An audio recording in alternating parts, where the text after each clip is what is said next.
For decades, people have reported unsettling encounters with a creature that's not supposed to exist. Some describe a hair-covered giant, others hear bone-rattling growls and inhuman footsteps in the dead of night. Whether you're a believer or a skeptic, the stories you're about to hear will make you question what's really out there. Let's dive into the most terrifying Bigfoot sightings ever recorded. Give me the camera. For decades, Bluff Creek has been synonymous with the search for Bigfoot, ever since the legendary Patterson-Gimlin film captured the world-famous footage of Patty in 1967. Now, World Bigfoot Central brings forth a groundbreaking new discovery. Renowned Bigfoot researcher M.K. Davis traveled to this historic site, aiming to analyze the terrain and possibly uncover new evidence. What he and his team captured on camera was beyond anything they expected. Not one, but two Bigfoot figures moving through the wilderness. One of these creatures was even closer to M.K. Davis than Patty was to Roger Patterson in the original 1967 footage. This unprecedented sighting could change everything we know about the elusive creatures said to inhabit North America's wildest regions. As the World Bigfoot Central team explored the rugged landscape of Montana, they stumbled upon an astonishing find. A massive rear footprint measuring approximately 18 inches in length. At first glance, some might assume it belonged to a grizzly bear, one of the largest predators in North America. However, something crucial was missing. Claw marks. Grizzly bears have long, powerful claws that always leave deep grooves in the soil when they walk, especially on steep terrain, but this footprint showed no such marks. The only visible impressions were rounded toe indentations, a feature more consistent with a primate-like foot rather than a bear's paw.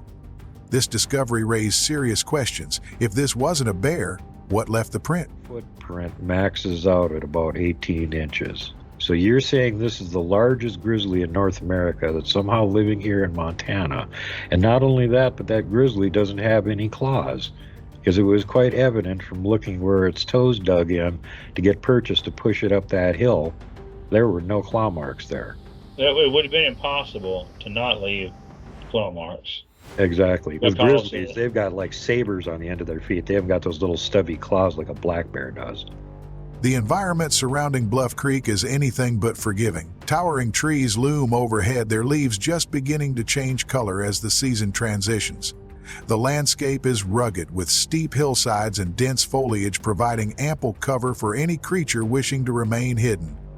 Navigating the area was no easy feat, and the team took time to document just how challenging it was. The sharp inclines and uneven ground made it clear that whatever lived in these woods was not only massive, but also highly adapted to moving through difficult terrain.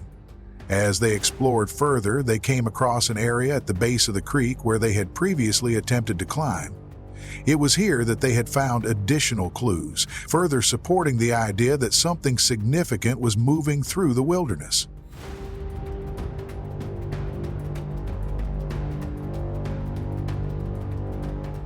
Perhaps the most shocking revelation came from a piece of footage that at first glance seemed ordinary. While filming near the creek, the team unknowingly captured something lurking in the lower right-hand corner of the screen. It wasn't until reviewing the footage later that they noticed a dark figure partially hidden in the shadows. What made this sighting particularly eerie was that the figure appeared to be holding something white in its hands. Possibly a piece of cloth. It seemed to be wrapping an unknown object, its movements deliberate and precise. When the image was brightened and filtered, more details emerged. The figure possessed an unusually large calf, a shorter lower leg, and a longer upper leg, proportions that deviated from typical human anatomy. This was not an illusion or a trick of the light. Something or someone was down by the creek, engaged in an action that, while unclear, hinted at intelligence and dexterity. The Bluff Creek footage captured by M.K. Davis has reignited interest in the search for Bigfoot. While skeptics may attempt to provide alternative explanations, the evidence gathered from this expedition raises critical questions. Who or what left behind the massive, clawless footprints? How did a figure manage to remain hidden in plain sight, only to be discovered later in post-analysis? And what was the mysterious figure holding in its hands? Hey fam, ready for nightmares? Check out Knock Knock for the scariest, most bone-chilling encounters caught on camera. Link in the description. If you dare. Bexar County Bigfoot is a YouTube channel dedicated to uncovering potential evidence of Sasquatch activity in and around Bexar County, Texas. Led by Rod Nichols, the channel focuses on investigating wood structures, unusual footprints, and other strange phenomena deep in the Texas wilderness. In one of his latest investigations, Nichols and his wife stumbled upon something unusual, a mysterious wooden structure hidden deep in the forest. What they found raised more questions than answers. Haven't seen anything like this. So my wife found this wood structure here while she was just riding her bike on some trails, and Upon arriving at the site, Nichols was immediately struck by the uniqueness of the structure. Unlike anything he had seen before, the branches and logs were deliberately leaned against a natural nook, forming what appeared to be a rudimentary shelter. But who or what could have built it? At first glance, the setup seemed almost too perfect. Each log was positioned in a way that suggested deliberate placement rather than natural collapse. Some of the larger branches were wedged together, providing additional support, while smaller twigs filled in the gaps, creating a sort of enclosed space. Nichols considered the possibilities. Was this a hunting blind, a temporary refuge, or could it be something far more mysterious? New structure, definitely something different. Haven't seen anything like this at all, and it's pretty fascinating to me. So my wife found this wood structure here while she was just riding her bike on some trails. And as Nichols examined the shelter further, he noticed something even more perplexing. In the soft earth just outside the structure, a series of impressions could be seen, marks that resembled large humanoid toes.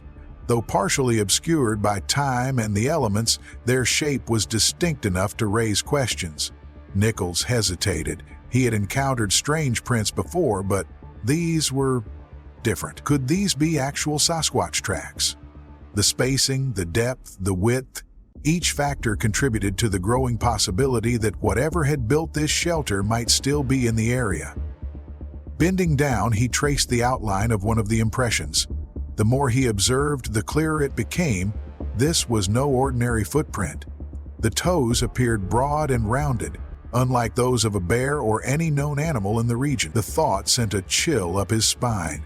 If these tracks truly belonged to a Sasquatch, that meant it had been here recently. Beyond the structure, Nichols and his team followed a narrow path leading deeper into the wilderness.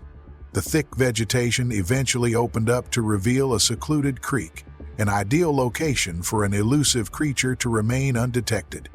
It was here that Nichols found even more peculiar signs of activity. Among the natural debris, additional wooden formations stood out. Logs had been stacked in deliberate patterns, and several heavy branches had been stripped of their bark, a behavior often associated with Sasquatch reports. What was even more astonishing was the placement of some of these logs high up in the trees, well beyond the reach of any human without assistance. The sheer effort required to move such heavy objects to those heights raised even more questions. Rod Nichols has spent years searching for definitive evidence of Bigfoot, and discoveries like this only fuel his belief that something undiscovered may still be lurking in the wilds of Bexar County. The structure's unique construction, the cleared-out interior, the unusual footprints, and the deliberate placement of logs in high, unreachable spots all point to something beyond the ordinary. For now, the search continues. But one thing is certain, Bexar County still holds secrets waiting to be uncovered. The North American Bigfoot Center, NABC, a YouTube channel and research facility, is dedicated to uncovering the truth about Sasquatch. Located in Boring, Oregon, the center was founded by Cliff Barackman, a veteran field researcher and co-host of Finding Bigfoot on Animal Planet. The NABC serves as a hub for Bigfoot enthusiasts, skeptics, and researchers, documenting eyewitness encounters and conducting eyewitness investigations into alleged sightings. One of the center's most intriguing cases is the Van Duzer corridor creature, a possible Sasquatch sighting reported on February 18, 2018. 3 days later, Barackman personally investigated the location to search for evidence. On Saturday night, February 19th, Cliff and his wife Melissa were returning from dinner with friends in Troutdale, Oregon. As they drove along Highway 26, they decided to stop by the Boring Winery and Tap Room owned by their friends Cody and Amy. While enjoying drinks, they struck up a conversation with another guest, Rodney, who had something shocking to share. Cody turned to him and said, "Rodney, you've got to tell Cliff and Melissa what you saw yesterday." Rodney hesitated for a moment before dropping a bombshell. "Oh yeah, I just saw a big, hairy dude."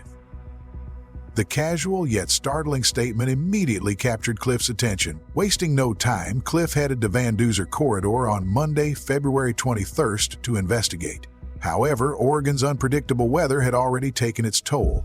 Rain and possibly snow had fallen between the sighting and his visit, making it difficult to find pristine evidence. Despite this, Cliff remained persistent and discovered large impressions on the ground that could have been footprints. Though weathered, the pattern and size suggested something significant had passed through. Further down the trail, he noticed a series of ferns pushed down and a shallow creek that seemed to be a natural crossing point for a large creature. The disturbances in the vegetation hinted at something heavy moving through the area recently. Continuing his search, Cliff found more indications of activity. There were clear disturbances in the brush, areas where vegetation had been flattened or broken, suggesting something had moved through forcefully. One particular stump stood out, possibly a spot where the creature had paused before retreating into the woods. The evidence was subtle but consistent with reports of Bigfoot sightings, where the creatures are known for their ability to blend into their surroundings. Determined to find physical evidence, Cliff began examining an area covered with devil's club plants, which have sharp thorns capable of catching hair or fur. If anything had passed through, this could be the key to retrieving biological evidence. While no definitive proof was found, the investigation provided compelling circumstantial evidence, disturbed vegetation, large impressions, and a credible eyewitness account. The North American Bigfoot Center YouTube channel continues to analyze and document cases like these, bringing Sasquatch research to a broader audience. Could Rodney have actually seen a Sasquatch that night? Do the disturbances in the brush suggest an unknown creature was present? What might be lurking in the forests of Oregon, waiting to be discovered? The mystery of the corridor creature remains unsolved, but thanks to Cliff Barackman and the North American Bigfoot Center YouTube channel, the search for Bigfoot continues. What do you think? Is this evidence of a real Sasquatch encounter, or is there another explanation? Share your thoughts in the comments. Bigfoot of the Rockies Outdoor Adventures is a YouTube channel dedicated to the great outdoors, blending content about fishing, hunting, hiking, and ATV riding with thrilling investigations into the supernatural. From Bigfoot encounters to UFO sightings, this channel takes viewers deep into the heart of the Colorado Rockies, where mysterious creatures are said to roam. One of the most compelling investigations came during Bigfoot Adventure Weekend, BAW 2022 in Bailey, Colorado. The event was filled with laughter, camaraderie, and high mountain adventures, but what made it unforgettable was a 3-hour-long encounter with what could only be described as Bigfoot. I was trying to film you guys backwards and hit a stump. My camera's on my chest. Almost took a digger.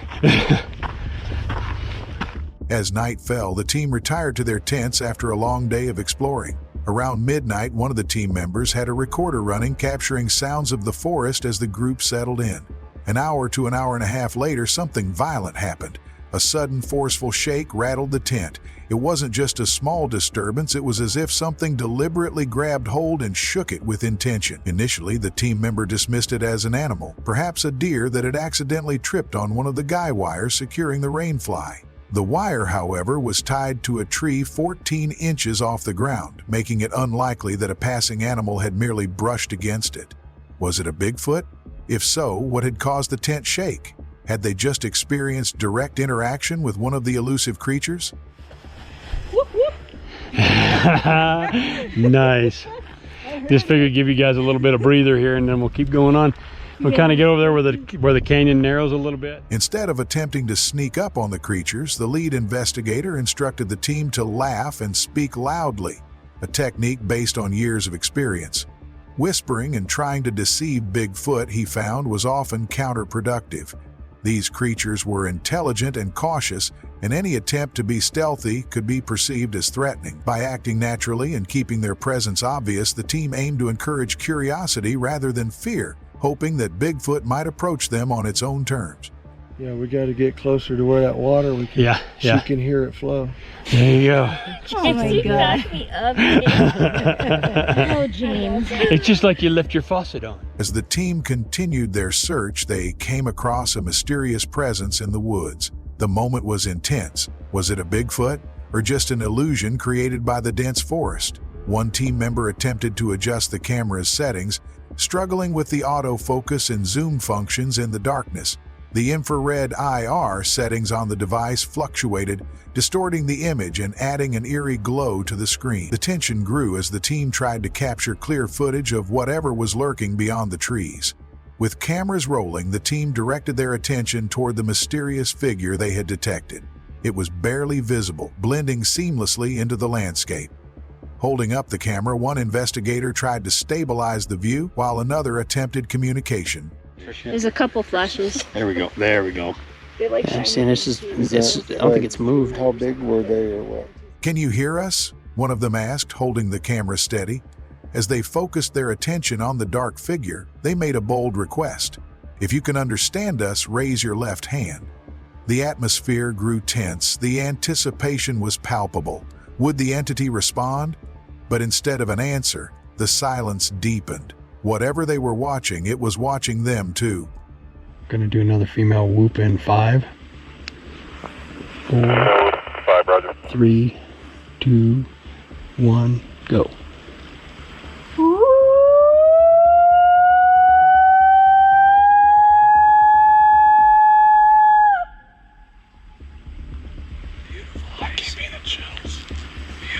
Well done. Was the tent shake a warning or a test of curiosity? Did Art truly see a Bigfoot standing near his tent? What was caught on camera that night? An animal, a shadow, or something more? For those intrigued by the mysteries of Bigfoot, the Bigfoot of the Rockies Outdoor Adventures YouTube channel continues to document their search for the truth. What do you think? Was this an encounter with Bigfoot, or is there another explanation? Drop your thoughts in the comments below. The Bigfoot's Testimony YouTube channel, with over 302K subscribers and nearly 300 videos, is dedicated to documenting chilling, unexplained encounters deep within the wilderness. With each upload, the channel presents compelling evidence, eerie investigations, and first-hand footage that bring viewers closer to the mysteries hidden in the forests. One of the most unnerving videos on the channel, titled "Something Creeping in the Tree Line," was uploaded on January 12, 2023. It follows a lone individual who, while filming in an isolated forest, begins to feel a disturbing presence lurking nearby. At first, there is nothing visibly wrong, but the air feels different, as if something is watching from the darkness. Oh yeah, right there, look.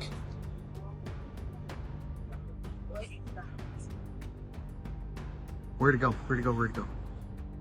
The camera slowly pans across the dense tree line. The towering trunks, thick undergrowth, and stillness of the forest create an unsettling atmosphere. Nothing moves. No animals are heard. Just an eerie, unnatural silence.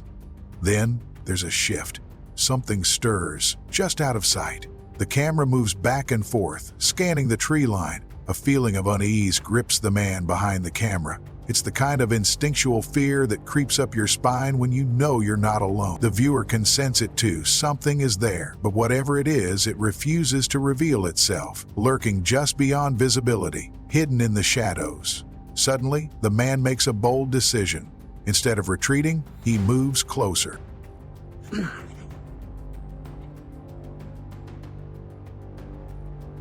Oh yeah, right there, look. His breath quickens, and the camera shakes slightly as he rushes forward, trying to capture whatever is hiding in the trees. The lens sweeps through the thick foliage again. For a moment, it seems as if there's nothing there, just empty woods. And then, it appears. A jet-black, hairy figure emerges from the shadows, walking upright through the tree line. It moves naturally, yet there's something deeply unsettling about its posture, its deliberate pace. It doesn't resemble a bear or any known forest animal. The moment is brief but chilling. The camera struggles to focus as the man tries to process what he's seeing. The figure doesn't charge, doesn't flee. It just moves calmly, deliberately, as if it knows it has been seen. Then, just as quickly as it appeared, it begins to fade back into the shadows.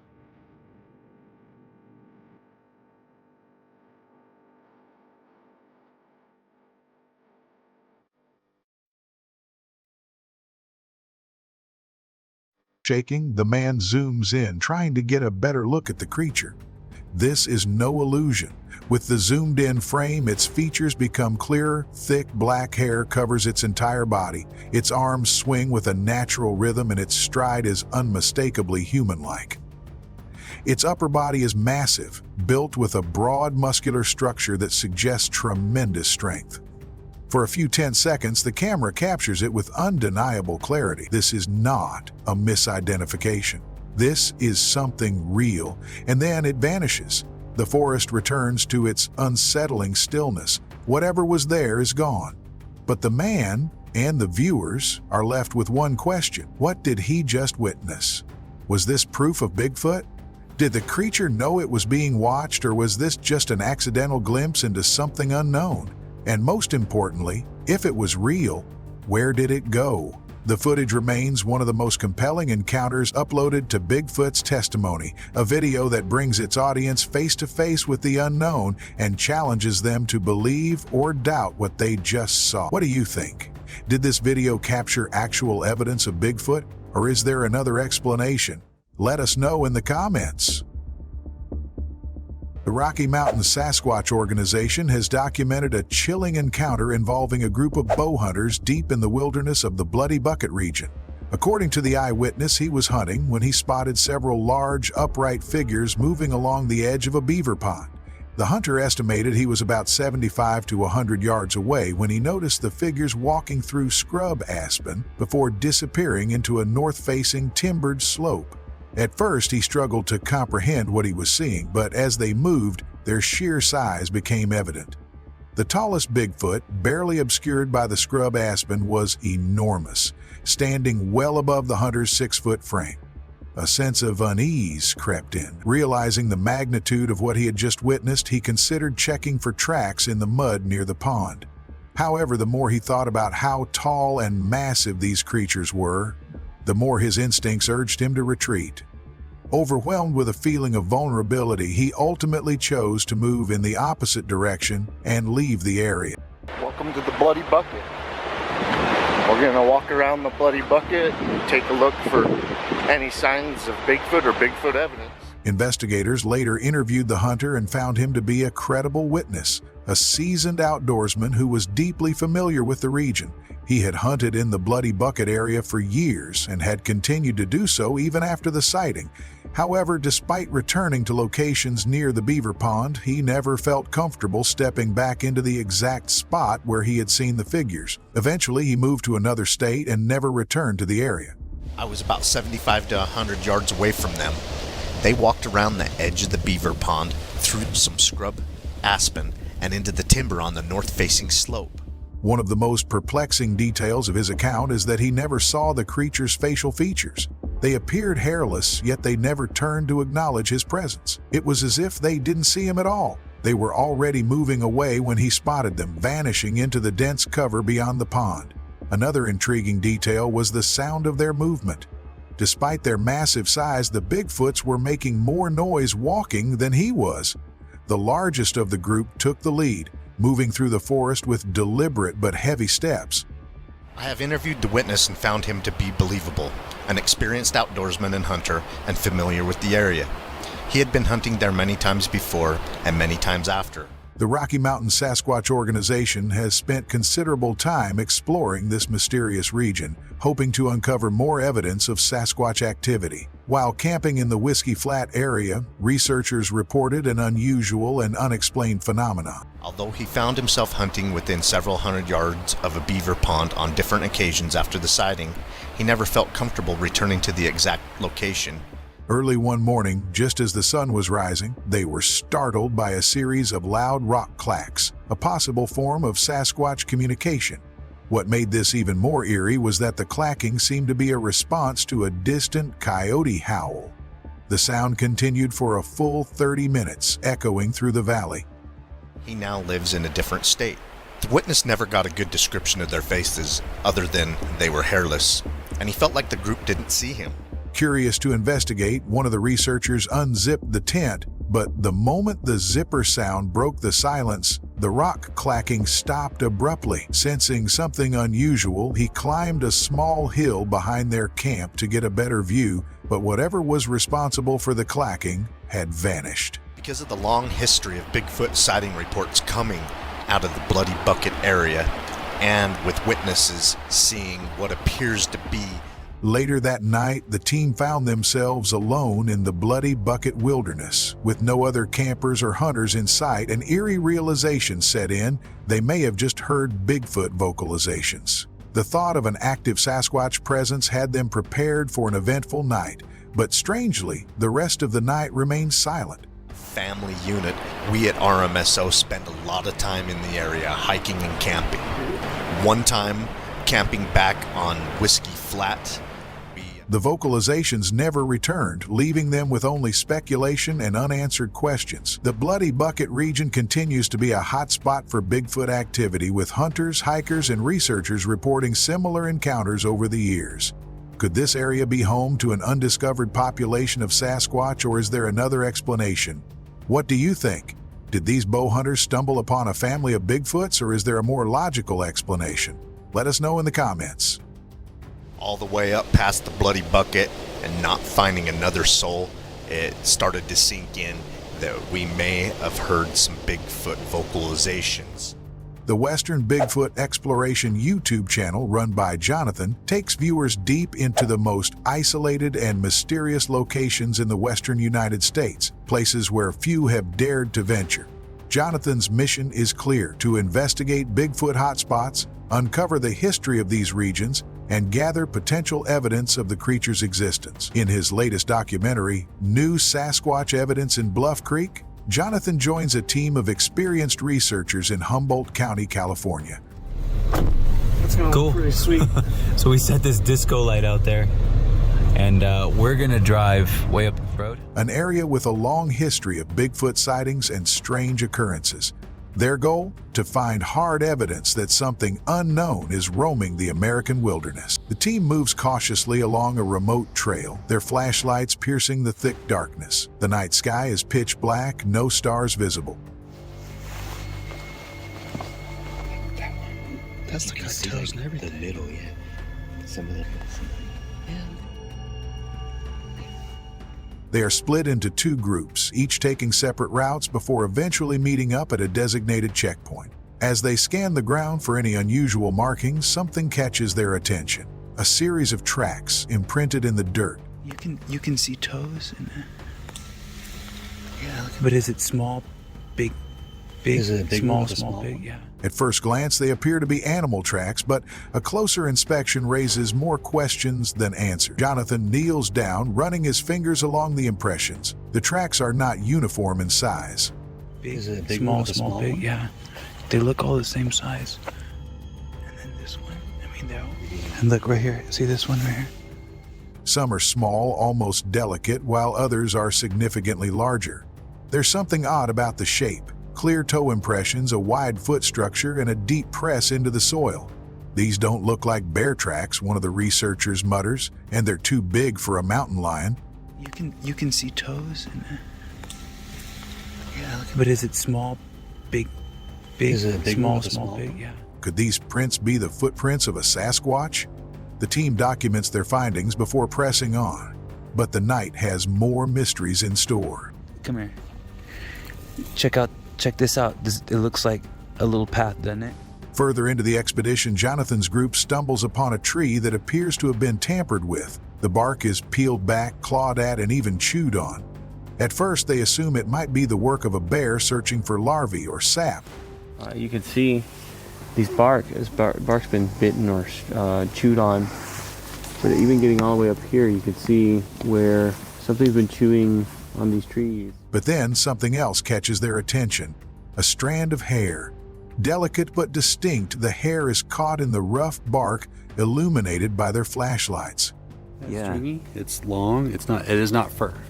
Yeah. You know, bears have fur. The team collects a few samples, examining their texture. Could this belong to an unknown creature? Jonathan notes that hairs like these have been found at Bigfoot investigation sites before. The presence of the chewed bark, combined with the hair samples, raises an unsettling thought. Something large, strong, and unknown may have been here recently.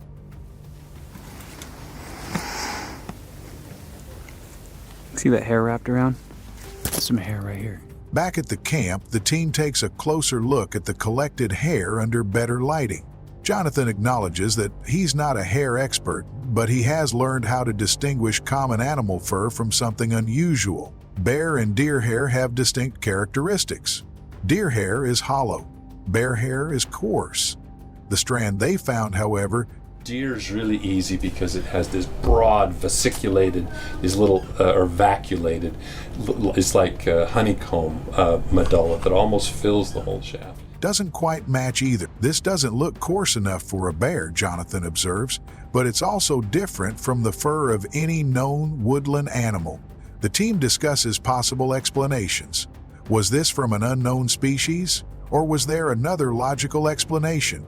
As the black increases, then it turns to a darker brown until you get up to where it's almost black, but it still has, depending on the level of pheomelanin, it can have a reddish tint, sort of a mahogany cast to it. The only way to know for sure would be to send it for scientific analysis. As the expedition wraps up, the team is left with compelling but inconclusive evidence. The tracks, the chewed bark, the mysterious hair strands, they all point to something being out there. But what? Could this be proof of a Sasquatch presence in Bluff Creek? Or is it just another mystery that will remain unsolved in the deep woods of Humboldt? What do you think? Was this real Sasquatch evidence, or was there another explanation? Share your thoughts in the comments. The Discovering Bigfoot YouTube channel is at the forefront of independent Bigfoot research, with a mission to provide definitive proof and protection for the species commonly known as Bigfoot. His research has since drawn in scientists, wilderness experts, and forestry officers from around the world, including Canada, the United States, and even China. He claims to have filmed and interacted with Sasquatch firsthand, even leading others into the wilderness to experience it for themselves. All my wilderness research, all my wilderness study of various species, and I've actually videotaped, and where I take people out into the wilderness and show them and have them live interact with Sasquatch. One of his most controversial pieces of evidence is Video 5, in which he captured what appears to be an enormous Sasquatch, measuring 8 feet 6 inches, weighing over 700 pounds. You are going to understand vividly, clearly why I found this morphing of my head into this giant, enormous Sasquatch. And leaving behind massive 16-inch tracks. Standing begins by directly addressing the allegations against his footage. Speaking from his wilderness base in the Rocky Mountains, he confidently states, I take people out into the wilderness and show them and have them live interact with Sasquatch. So I'm out here just to go through something very interesting that in one of my Sasquatch videos that's quite famous, my video 5. I take people into the wilderness to interact with Sasquatch firsthand. The idea that my head was somehow superimposed into this footage is completely absurd. He emphasizes that he has taken scientists and experts to witness Sasquatch encounters firsthand. It's been challenged that my head has been ridiculously superimposed into the Sasquatch's head that I filmed. An experience that, according to him, completely shifts their perspectives on the creature's existence. His footage, especially Video 5, has been analyzed by various experts, yet skepticism persists. Determined to put the controversy to rest, Standing breaks down the video frame by frame to demonstrate why the claims of digital manipulation don't add up. So, I mean, and then it blew my mind to see that this Sasquatch, who I saw live in person, I was there looking at him. One of the key arguments skeptics make is that Standing's head was edited to blend into the Sasquatch's head, creating the illusion of a massive creature. To debunk this, Standing turns to natural reference points within the footage. He highlights a Rocky Mountain Douglas fir pine needle visible near the Sasquatch's head. That my head was morphed into. Something good that could come out of this is I do have to say that I've been pushed into doing an analysis of this head. Using this as a fixed measurement point, he explains that the pine needle is approximately 3/4 of an inch in length. By analyzing the placement and proportions of objects in the frame, he demonstrates that the pine needle remains consistent in size throughout the footage, proving that no digital distortion has taken place. The 100-foot tree, just like the 8-foot tall tree, just like the 4-foot tree, all the pine needles, dead or alive, are less than 1 inch. The scale of the Sasquatch's head is far too large to be an altered version of Standing's own head.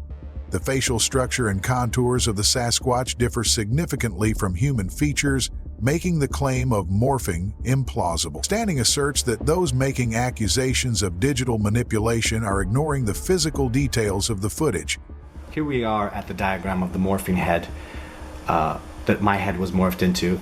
Something good that could come out of this is I do have to say that I've been pushed into doing an analysis of this head. Details that remain consistent and verifiable. To further prove his point, Standing applies video analysis techniques used in forensic investigations. He explains that video lenses often distort size and depth perception, meaning objects may appear slightly larger or smaller depending on the camera's focal length. But they knew the exact parameters of that lens, analyzed this footage and told me that a lens expert analyzed his footage and estimated that the Sasquatch's head should be reduced in size by about 10 to 15% to account for perspective distortion. To err on the side of caution, approximately 10 to 15 that Sasquatch, if you took that Douglas Rocky Mountain Douglas fir needle and pushed it back to where the Sasquatch head is, you should decrease the size by, he said, 10 to 15%. Standing manually reduces the Sasquatch head size by exactly 10% and marks this adjustment with a green indicator. He then places 14 1-inch green markers across the Sasquatch's head to illustrate its true scale. And that's what the little green marker is. And then you can see the green markers that go all the way across. You'll notice that there are 14 of them.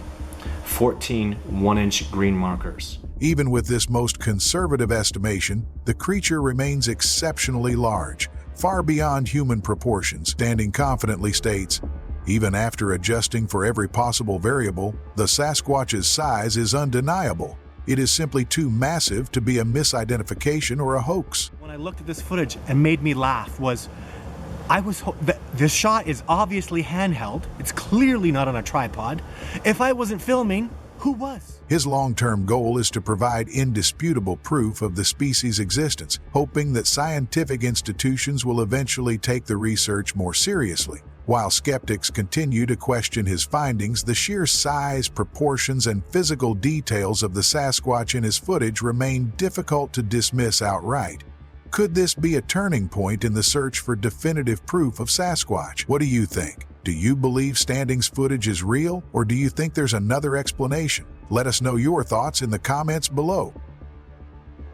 The Peter Kane Dog Training YouTube channel has presented a bizarre and controversial claim, a Bigfoot that has been frozen for 65 years. According to Peter Kane, this is a young male Bigfoot, and its size and condition suggest it was placed in a freezer in September 1953 D. My father acquired the Bigfoot September 23, 1953. And when they acquired them, they were so immense that they had no other choice. With most of them, this discovery, if real, would be one of the most shocking pieces of evidence ever presented for the existence of Sasquatch. As Peter Kane examines the frozen creature, now it's desiccated because it's been in a freezer for 65 years, give or take. He describes its remarkable features. Despite being considered a young Bigfoot, it is still massive compared to a human. Now this animal, if it was standing up, would be over 6 feet tall, but its feet are the size of like a human's if they were like sized. However, due to decades of being frozen, its body has become desiccated, a process in which the flesh shrinks as moisture is lost. This has made the creature appear mummified rather than fresh. One of the most unusual aspects of this specimen is its foot. or the lack of one. Kane explains that one foot was removed above the ankle and that the severed part is still preserved in a bag. You can see the toenail there. See the foot. That's where the other foot was removed. The remaining foot exhibits an intriguing characteristic. It is relatively small for the creature's body size. According to Kane, this could be an evolutionary trait of younger Bigfoots, allowing them to blend in more easily and appear more human-like. We have many specimens to look at, but it's interesting because the feet are still relatively small, like a human's. He claims that as Bigfoots mature, their bodies gain significant mass and their feet grow much larger. Based on his analysis, if this particular specimen were alive and standing upright, it would be over 6 feet tall. Now this animal, if it was standing up, would be over 6 feet tall. Yet its feet resemble those of a human wearing size 9 shoes. This revelation is puzzling, as most reported Bigfoot tracks suggest enormous footprints far beyond human proportions. Could this be a case of a new subspecies, a different developmental stage, or something else entirely? Of like an infant Sasquatch too.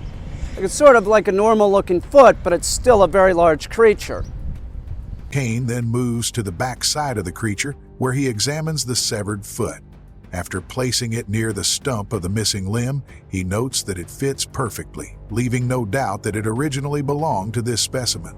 As he continues his examination, he focuses on the muscle structure, particularly the gluteus maximus. Despite being frozen for over 6 decades, the creature's muscular definition remains visible. It's been frozen, it's all desiccated. You can see the gluteus maximus here is absolutely gorgeous.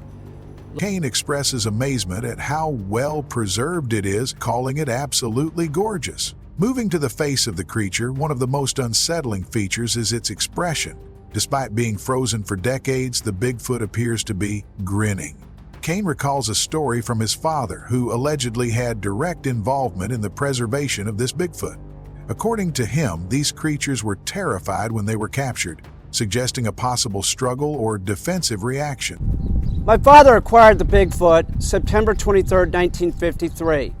And when they acquired them, they were so immense that they had no other choice with most of them. Another fascinating aspect of this specimen is its facial hair. Unlike humans, both male and female Bigfoots are said to have thick beards and facial hair, and this specimen fits that description perfectly.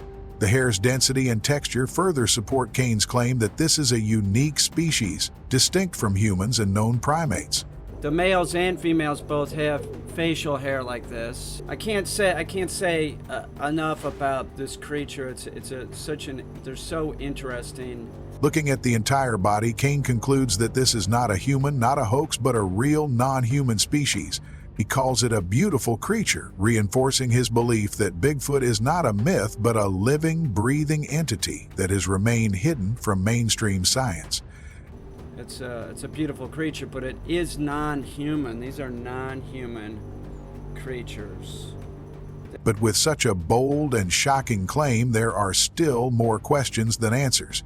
If this truly is a frozen Bigfoot, why has it remained hidden for so long? Who originally captured it? And could this specimen hold the DNA evidence needed to prove Bigfoot's existence once and for all? What do you think? Is this truly a 65-year-old frozen Bigfoot, or is there another explanation? Let us know your thoughts in the comments below. So, what do you think? Are these just misidentified animals, or is something truly undiscovered lurking in the wild? Have you ever had a strange experience in the woods that you can't explain? Drop your thoughts in the comments. We want to hear your theories. And if you made it this far, don't forget to like, subscribe, and turn on notifications so you never miss a new video. Stay safe out there, and maybe stay out of the woods.